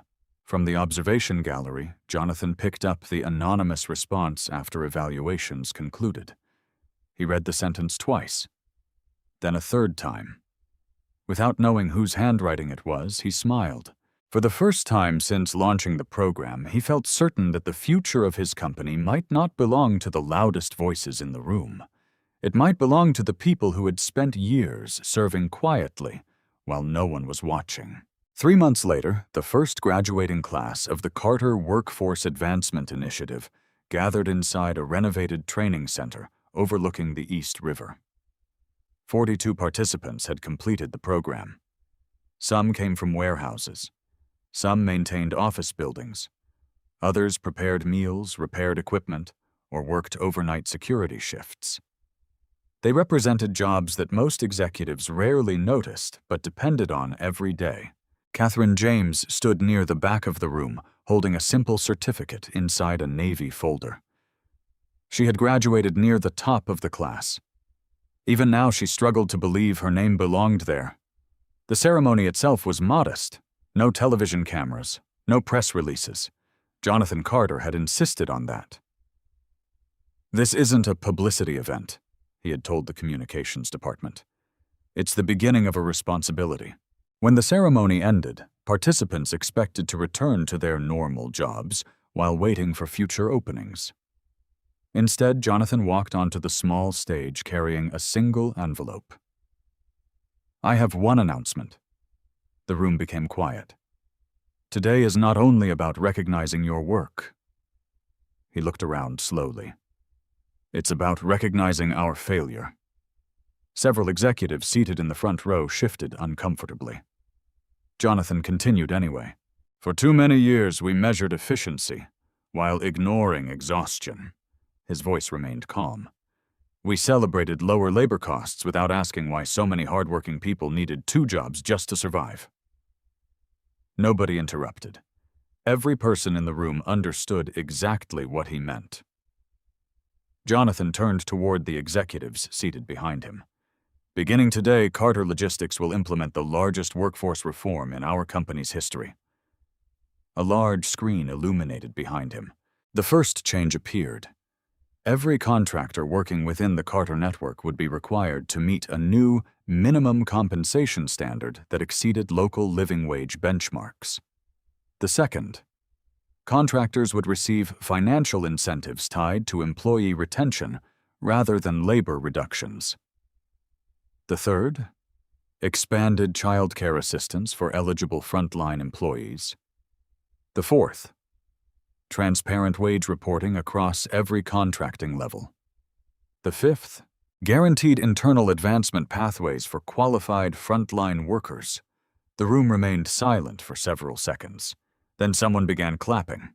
Another joined. Soon the entire auditorium filled with applause, not because everyone understood every policy, because many of them finally felt seen. Jonathan wasn't finished. "There will be questions." A few people laughed softly. "There will be criticism." More knowing smiles. "Our quarterly profits will likely decline." This time, several board members looked noticeably uncomfortable. Jonathan acknowledged them with a respectful nod. "But I have reached one conclusion." He paused. "If our success depends on hardworking families remaining trapped where they are," he looked across the audience, "then we have misunderstood success." From the front row, Ethan Carter sat motionless. He had argued against nearly every proposal, not because he lacked compassion, because he genuinely believed protecting profits protected the company. Over the past several months, however, he had watched turnover rates begin falling at facilities where pilot reforms had quietly been introduced. Employee absences declined, productivity improved, training costs dropped, people stayed. For the first time, he understood something his father had been trying to explain. Stability wasn't an expense, it was an investment. After the ceremony ended, employees gathered in small groups talking excitedly about the announcements. Kathryn stepped outside to call Mrs. Evelyn Ross. "Hello? Mrs. Ross." "Kathryn." "I wanted you to know." She smiled through unexpected tears. "I finished." "I never doubted you," Kathryn laughed. "They're also expanding childcare support." Mrs. Ross became quiet. "That's wonderful." "It means—" Kathryn took a deep breath. "I don't have to choose between paying you and buying groceries anymore." Mrs. Ross wiped away tears on the other end of the phone. "You know what makes me happiest?" "What?" "Lily will grow up watching her mother keep every promise she ever made." Kathryn looked toward the river. "I couldn't have done this without you." "No," Mrs. Ross answered gently. "You just couldn't have done it alone." Inside the building, Jonathan watched through the lobby windows as graduates celebrated with their families. Grace approached carrying another folder. "The media's already asking questions." "They will." "They're wondering why we changed direction." Jonathan smiled faintly. "Good. You want me to tell them?" "Not yet." Grace hesitated. "They'll ask who inspired all this." Jonathan looked toward the parking lot where Kathryn was laughing while lifting Lily into her arms. The little girl had grown noticeably over the past few months. She wrapped both arms around Kathryn's neck before pointing excitedly at the graduation certificate. Jonathan smiled. "No." Grace understood immediately. "You still don't want her identified?" "Not until she's ready." Grace nodded. Later that afternoon, Jonathan called an emergency board meeting. The atmosphere felt very different from the meeting months earlier. Financial projections now included increased labor investments. Some directors still looked uneasy. Others had begun changing their minds after reviewing pilot program data. Jonathan stood beside the presentation screen. "I'd like to show you something." Instead of financial charts, he displayed photographs. A warehouse employee attending his daughter's school play because scheduling had become more predictable. A maintenance worker completing community college after receiving tuition assistance. A cafeteria supervisor promoted from an entry-level kitchen position. Faces, families, lives. One director finally spoke. "These stories are meaningful." Jonathan nodded. "They are. But stories don't satisfy shareholders." Jonathan smiled. "No." He clicked to the next slide. Turnover down 28%. Recruitment costs reduced. Training expenses significantly lower. Customer satisfaction improving. Operational consistency increasing. The room grew quiet. Jonathan folded his hands. It turns out treating people better isn't only the right thing. He looked around the table. It's also good business. Several board members smiled for the first time that afternoon. Even Ethan did. When the meeting ended, Ethan remained behind. His father began collecting papers. "Dad." Jonathan looked up. "I owe you an apology." Jonathan waited. "I thought you were making emotional decisions." "You weren't entirely wrong." Ethan smiled faintly. "You were making human decisions." Jonathan walked over and placed a hand on his son's shoulder. "I hope someday your children teach you what mine taught me." Ethan looked puzzled. "I have children." Jonathan laughed quietly. "No." He glanced toward the window. "But life has a way of introducing us to teachers we never expected." Neither man mentioned Kathryn's name. Neither needed to. Across town, Kathryn tucked her graduation certificate into the same backpack that still carried 2 carefully folded pay stubs beside Lily's baby bottle. She hadn't removed them. Not because she needed them anymore, because they reminded her where every new opportunity had begun. She still had no idea that the quiet man who had watched her from across a subway car months earlier had just transformed an entire corporation because he refused to forget what he had seen in her tired hands. The invitation arrived on an ordinary Wednesday. Kathryn almost missed it. She had just finished helping Lily button a tiny yellow sweater before daycare when the mail carrier slid a thick cream-colored envelope through the apartment's mail slot. There was no company logo on the outside, only her name typed neatly across the center. For a moment she assumed it was another bill. Instead, inside, she found a handwritten note. Miss Kathryn James, if your schedule allows, I would be honored to invite you to lunch this Friday at 1 o'clock. There is something I have wanted to tell you for a very long time. Sincerely, Jonathan Carter. Kathryn read the note twice. The name felt strangely familiar. Then she remembered. The founder of Carter Logistics. She immediately wondered whether there had been some mistake. She had never met him. At least she didn't think she had. Friday afternoon found Kathryn sitting inside a quiet restaurant overlooking the Hudson River. She wore the same navy blazer from the leadership assessment. She had pressed it carefully the night before, until the fabric looked almost new. Jonathan stood as she entered. His warm smile carried none of the distance people often expected from powerful executives. Miss James? She offered a nervous handshake. Mr. Carter? Please. He smiled gently. Jonathan. She laughed softly. I don't think I can do that. You can. He pulled out a chair. And after today, I hope you will. Lunch began with ordinary conversation. Jonathan asked about Lily. Kathryn asked about the new workforce program. They discussed training coworkers and how difficult it had been balancing classes with 2 jobs. Nothing about the conversation suggested why she had really been invited. After the plates had been cleared away, Jonathan reached into a leather folder resting beside his chair. He removed a single sheet of paper. Its edges were slightly worn. He slid it carefully across the table. Kathryn looked down. Her breathing stopped. It was one of her pay stubs, not the original. A carefully preserved photocopy, folded exactly the same way she always folded them. She looked up slowly. Jonathan nodded. I've kept that copy for months. Kathryn stared at him in confusion. How? Jonathan answered before she could finish. Because I picked it up off the floor of a subway train. Everything around her seemed to grow strangely quiet. The restaurant disappeared. The conversations from nearby tables faded away. She remembered that night. The exhausting ride home. Lily asleep in the stroller. The sudden jolt of the train. She remembered waking only briefly before arriving at her station. She had never realized one of the pay stubs had fallen. You, her voice barely emerged, were there. Jonathan nodded again. I was standing across the aisle. Kathryn searched his face.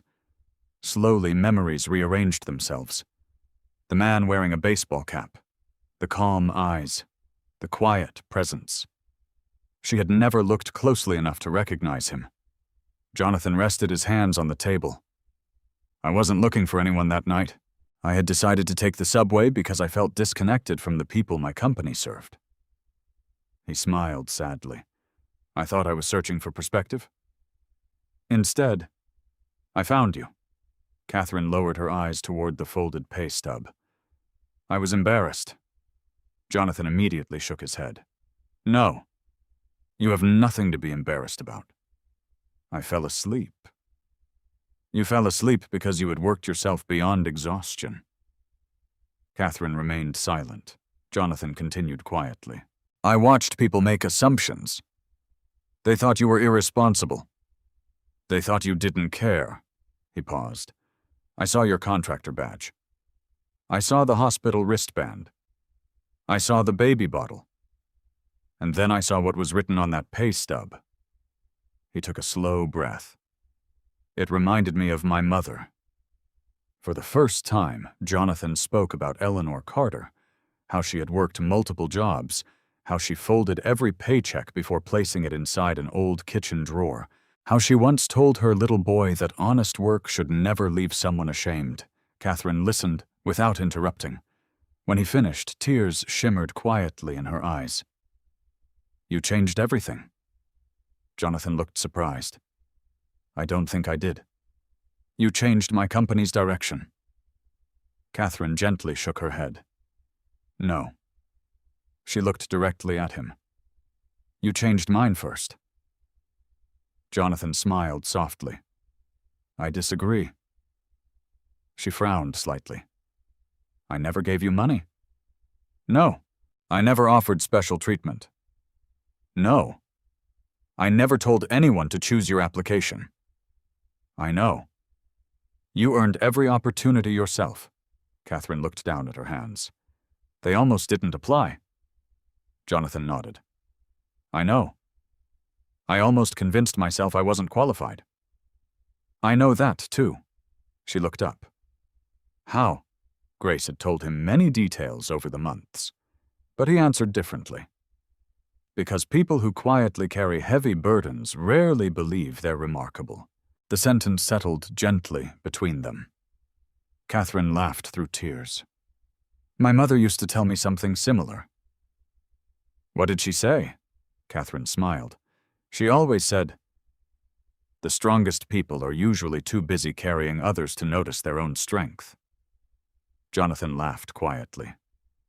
I think she would have liked my mother. I think they would have been friends.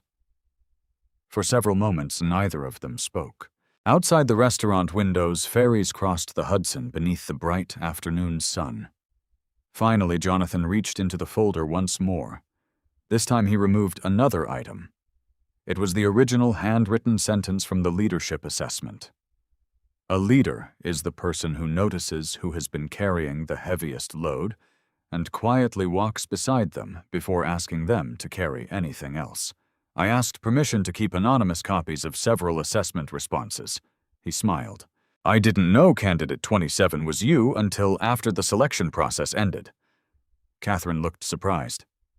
You read this? Many times. She laughed. I almost erased it. I'm very glad you didn't.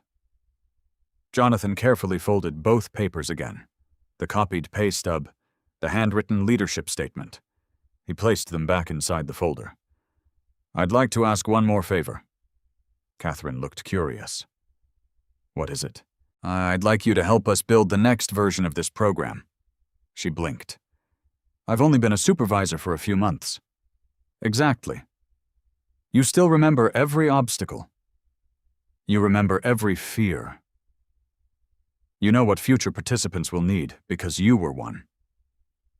Kathryn sat quietly. Months earlier, she would have immediately answered no. Now she paused.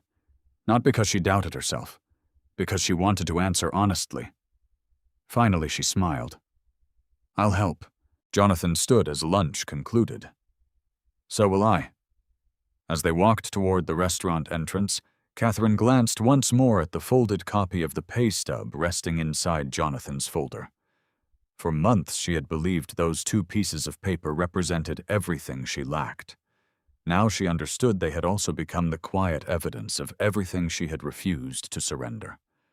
Her dignity, her perseverance, and the possibility that one ordinary evening someone had finally looked beyond the numbers and truly seen the woman carrying them. 1 year later, people walking through the doors of the Carter Workforce Development Center often noticed the photographs before they noticed anything else. The walls were not decorated with portraits of executives or awards won by the company. Instead, they displayed ordinary workers. A warehouse associate receiving a promotion. A maintenance technician earning a college certificate. A cafeteria employee standing proudly beside the first home she had ever purchased. Each photograph carried a simple caption. Opportunity changes more than one life. It changes every life connected to it. Near the entrance stood an office with wide glass windows overlooking the training classrooms. A small wooden nameplate rested on the desk. Kathryn James, Program Manager. The title still felt unfamiliar every time Kathryn saw it. Not because she doubted she had earned it, because she remembered the woman who once believed she would never deserve it. The office reflected exactly who she was. There were no expensive decorations. A bookshelf filled with leadership books stood beside binders labeled Career Coaching, Childcare Resources, Interview Skills, and Budget Planning. Children's drawings decorated one wall. Several had been made by Lily, who was now almost 3 years old and proudly attended preschool. On another shelf sat a familiar object, the old baby bottle. It had been washed, carefully polished, and placed inside a simple glass display case. Visitors often assumed it belonged to someone's child.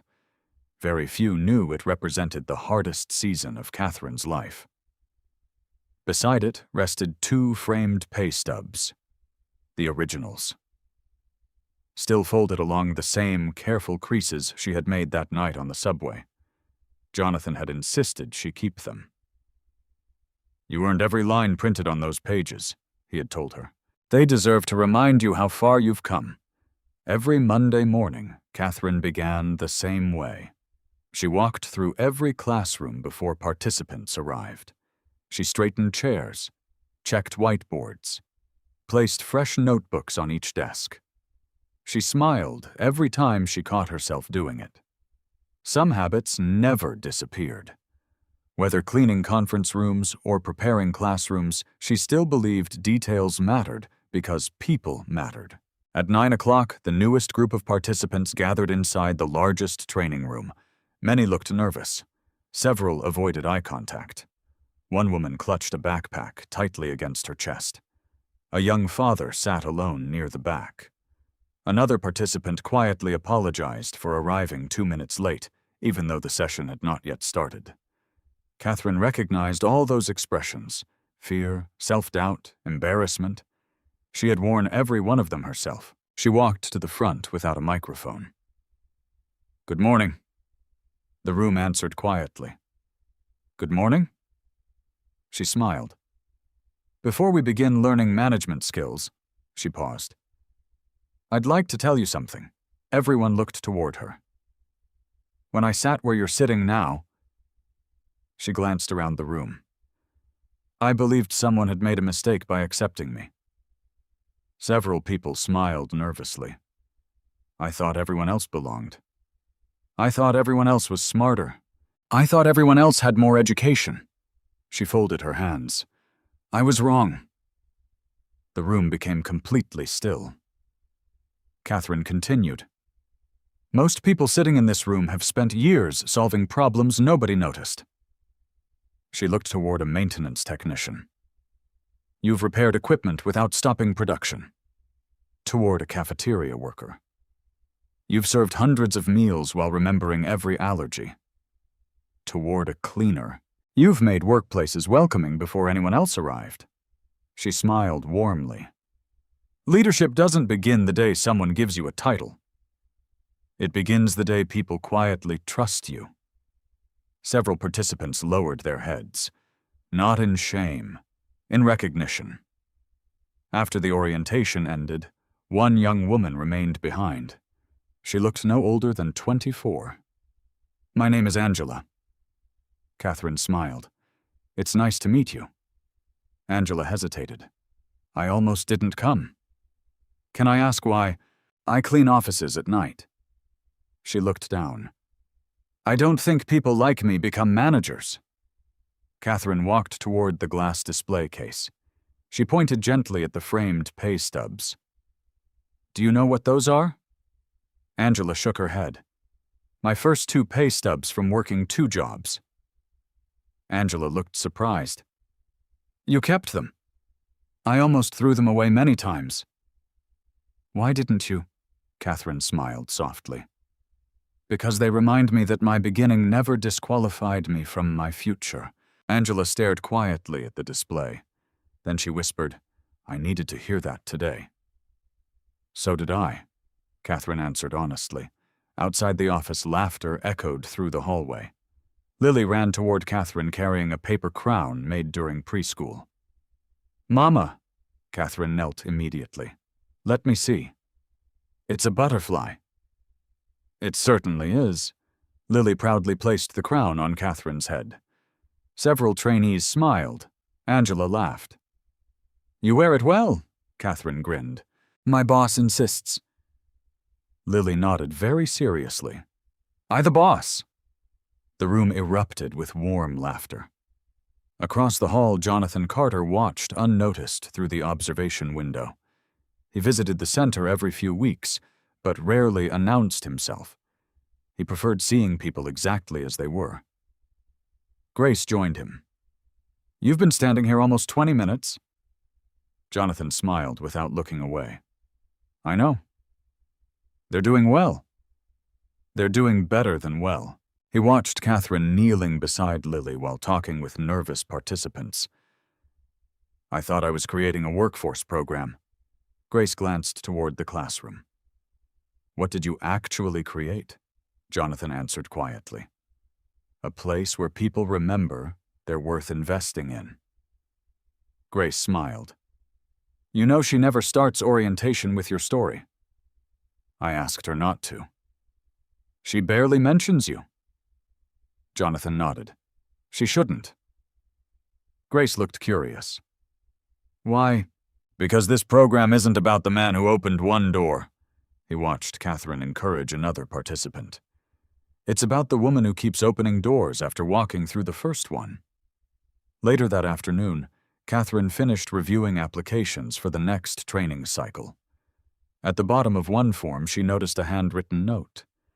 I don't know if I belong here, but I promised my daughter I would try. Kathryn sat quietly. The words felt painfully familiar. She reached into her desk drawer. Inside lay the small budgeting notebook she had carried during her hardest years. She no longer needed it to calculate every remaining dollar. Yet she kept it for the same reason she kept the pay stubs. Not to remember hardship, to remember courage. She gently placed the new application beside the notebook. Then she wrote one sentence on a sticky note before attaching it to the folder. Sometimes trying is already proof that you belong. As evening sunlight filled her office, Kathryn looked once more at the framed pay stubs and the old baby bottle. A year earlier, they had represented exhaustion. Now they represented endurance. And every person who walked through her office door left carrying something she herself had once desperately needed. Not money, not sympathy, but the quiet certainty that someone finally saw what they were capable of becoming. Autumn arrived quietly in New York. The trees lining Riverside Park glowed with shades of amber and crimson, and the morning air carried the first crisp reminder that winter was approaching. People hurried along sidewalks with coffee cups tucked into gloved hands, collars pulled high against the wind. For Kathryn James, autumn had once meant worrying about heating bills and wondering whether Lily would outgrow another winter coat before she could afford a new one. This year it meant something different. It meant the beginning of another training class, and another chance to open a door for someone else. Every Thursday evening, Kathryn left the Workforce Development Center a little later than usual. She liked walking through each classroom after everyone had gone home. She erased whiteboards, straightened chairs, closed forgotten notebooks. It wasn't necessary. The custodial staff handled those tasks every night, but old habits still grounded her. As she turned off the lights in the final classroom, she smiled to herself. Some people climbed higher by forgetting where they started. She preferred remembering. Outside, Lily skipped beside her, now 3 years old, and endlessly curious. She wore a bright red coat and carried a tiny backpack almost as large as her torso. Mama. Yes. Can we take the train? Kathryn laughed. We usually take the train. I like the noisy train. So do I. Lily reached for her mother's hand. The familiar rumble echoed through the underground platform a few minutes later. Kathryn still rode the subway several times each week, even though she could now afford other options. It reminded her that dignity could be found in ordinary places. The train arrived nearly full. Kathryn lifted Lily onto an empty seat beside her. As passengers settled into silence, something across the aisle caught her attention. A man in his early 30s sat leaning against the window. His work boots were covered with drywall dust. A reflective construction vest rested across his lap. His head kept dropping forward before jerking awake again.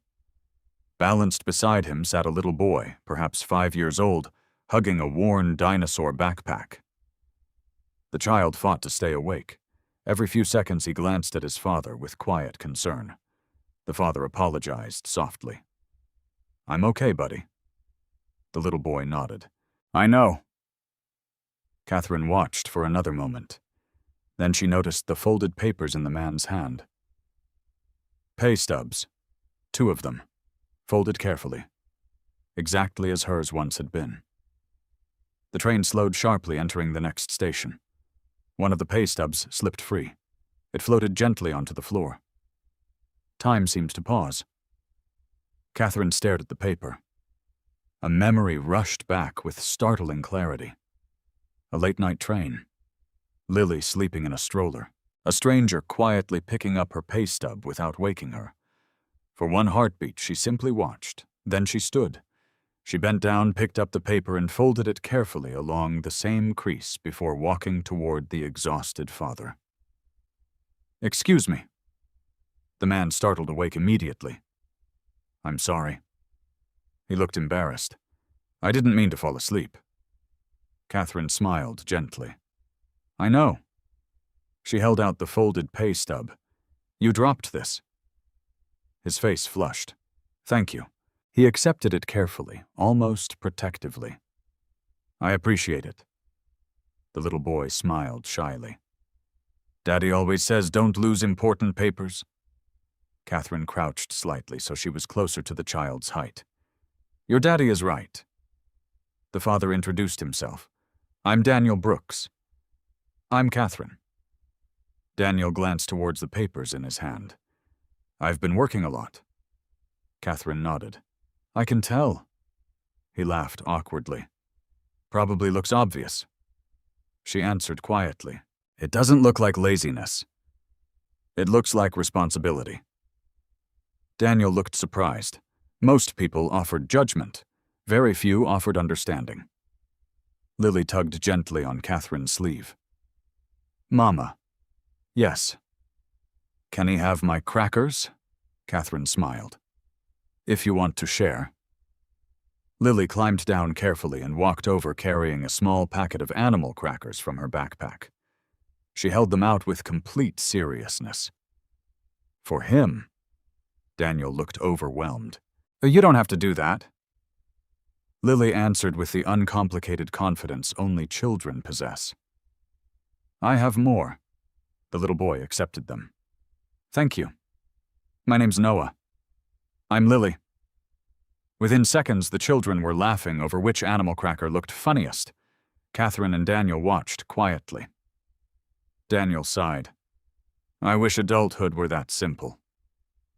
Kathryn smiled. "Sometimes children remind us it still can be." The train continued north. After a few minutes, Daniel spoke again. "I've been trying to get promoted." "What do you do?" "Building maintenance." He hesitated.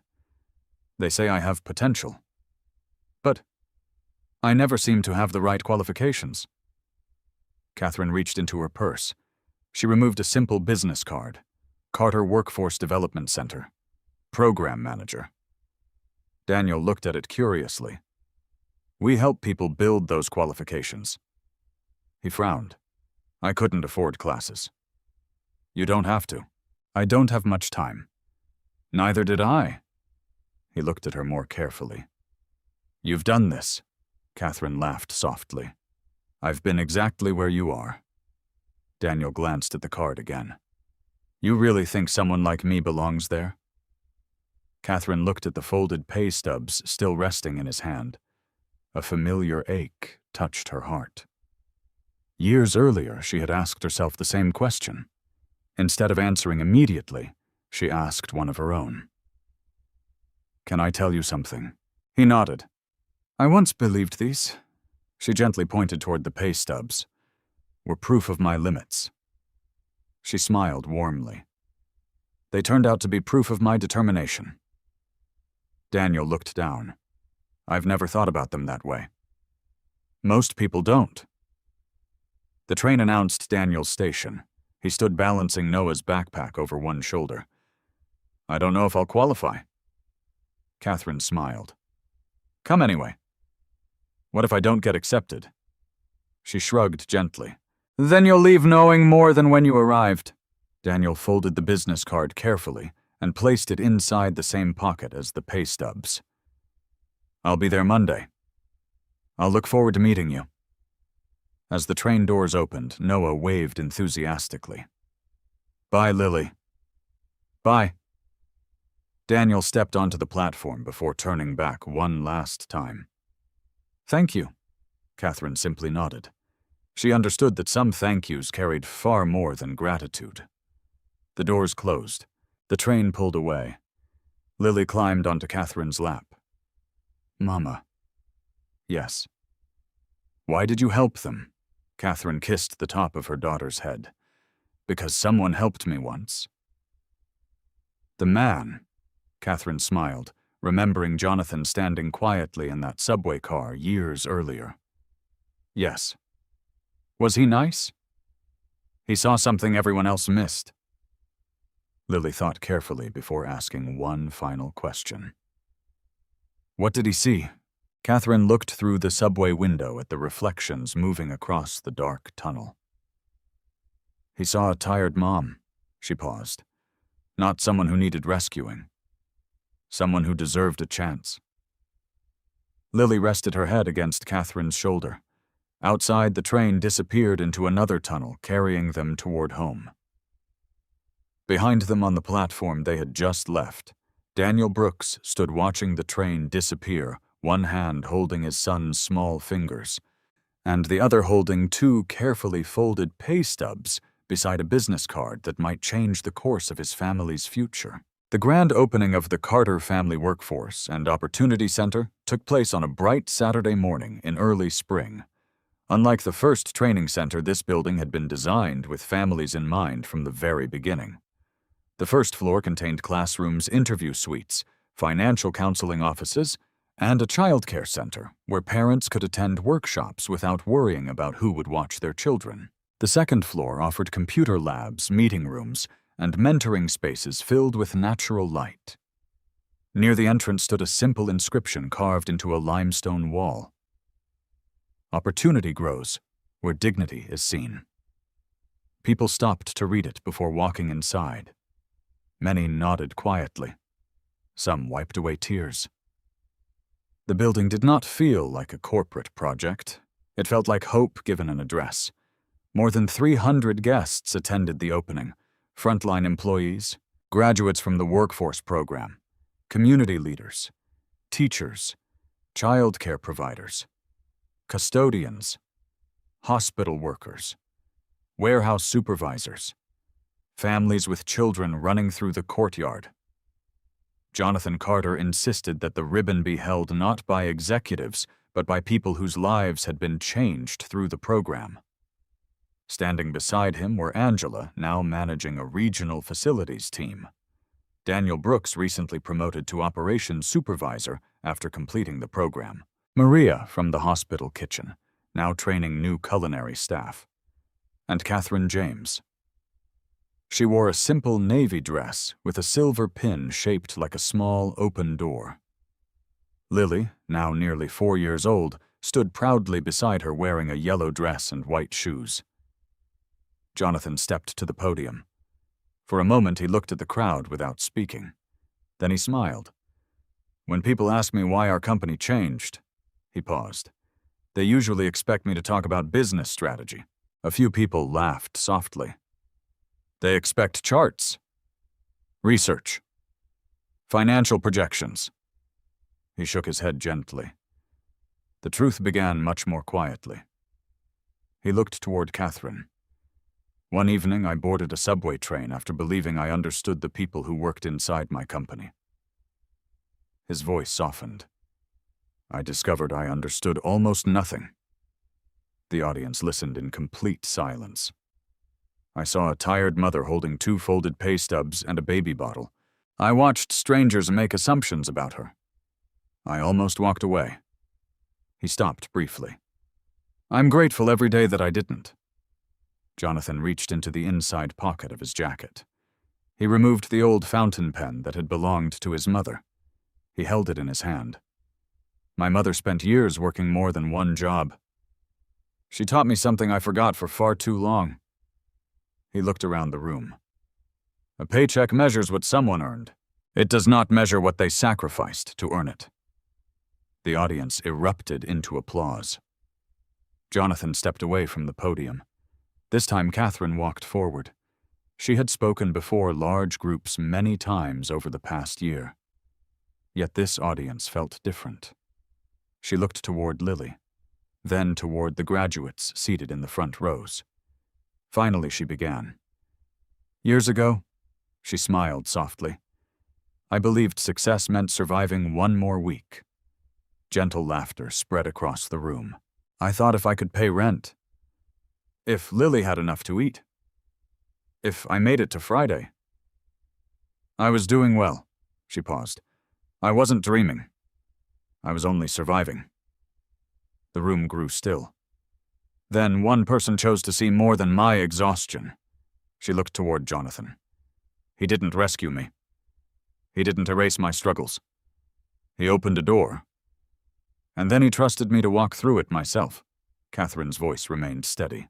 That trust changed my life more than money ever could. She turned slightly toward the crowd. If you're here today wondering whether you belong, she smiled warmly. Please hear me. You do not need a perfect past.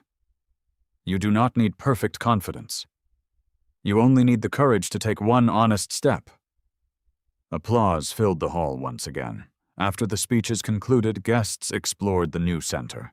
Near the main staircase stood a glass display unlike any other in the building. Inside rested 2 carefully folded pay stubs. Beside them sat a well-preserved baby bottle. A small bronze plaque beneath the display read, "These ordinary objects remind us that unseen sacrifices deserve visible opportunities." Several visitors paused there longer than anywhere else. One young mother quietly held her toddler while reading the plaque. An elderly janitor removed his cap for a moment before walking on. Angela brought her new trainees over to see it. Daniel stood silently beside Noah, now proudly wearing a backpack filled with school books instead of worries. Lily tugged gently on Kathryn's hand. Mama. Yes, sweetheart. Can I ask something? Always. Why did you keep those papers? Kathryn knelt beside her daughter. She pointed toward the framed pay stubs. Because they remind me that honest work always has value. She then pointed toward the baby bottle. And that reminds me why I never gave up. Lily thought carefully. So their treasure, Kathryn smiled. The most important kind. Late that afternoon, as the celebration slowly came to an end, the front doors opened once more. A young woman stepped hesitantly inside carrying a sleeping infant. Her jacket was worn. Dark circles surrounded her eyes. In one hand, she held a diaper bag. In the other, 2 carefully folded pay stubs. She stopped just inside the entrance, uncertain whether she had come to the right place. Kathryn noticed her immediately. Without hesitation, she walked across the lobby. The young woman looked embarrassed. I'm sorry. I don't even know if I qualify. Kathryn smiled with complete understanding. Years ago, those had almost been her exact words. She gently opened the glass door wider. You don't have to know that today. The young mother's eyes filled with tears. I don't... No. Kathryn shook her head warmly. You only have to come inside. The woman stepped forward. As the door closed softly behind her, Sunlight streamed through the tall lobby windows, illuminating the display case where the pay stubs and baby bottle rested together. Years earlier, those objects had represented exhaustion, uncertainty, and survival. Now they represented courage, opportunity, and the promise that kindness, when joined with fairness and trust, could continue traveling from one life to another long after the first act of compassion had ended. The circle was complete. Life has a quiet way of testing people long before anyone notices their strength. Some carry responsibilities that never appear on resumes or paychecks. They wake before sunrise, work until exhaustion, sacrifice comfort for those they love, and still wonder if they are somehow falling behind. It is easy to admire success after it becomes visible. It takes far greater wisdom to recognize character while it is still hidden beneath ordinary days. Kathryn's story reminds us that dignity does not come from wealth titles or recognition. It comes from choosing honesty when shortcuts seem easier, kindness when no one is watching, and perseverance when giving up feels reasonable. Jonathan's journey teaches another lesson. Just as important, real leadership begins the moment we stop asking, "How much does this person produce?" and start asking, "What burden have they been carrying alone?" Perhaps someone around you is quietly fighting a battle you cannot see. A little patience, genuine respect, or one opportunity offered with trust instead of pity may become the turning point in an entire family's future.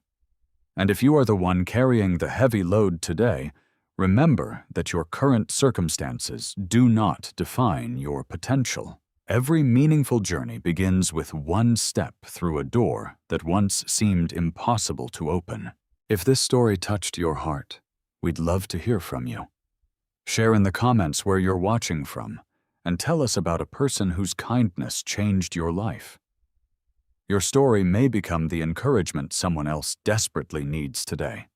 If you enjoy heartfelt stories about hope, resilience, and second chances, please like this video, share it with someone you care about, and subscribe so we can continue bringing these inspiring journeys to you.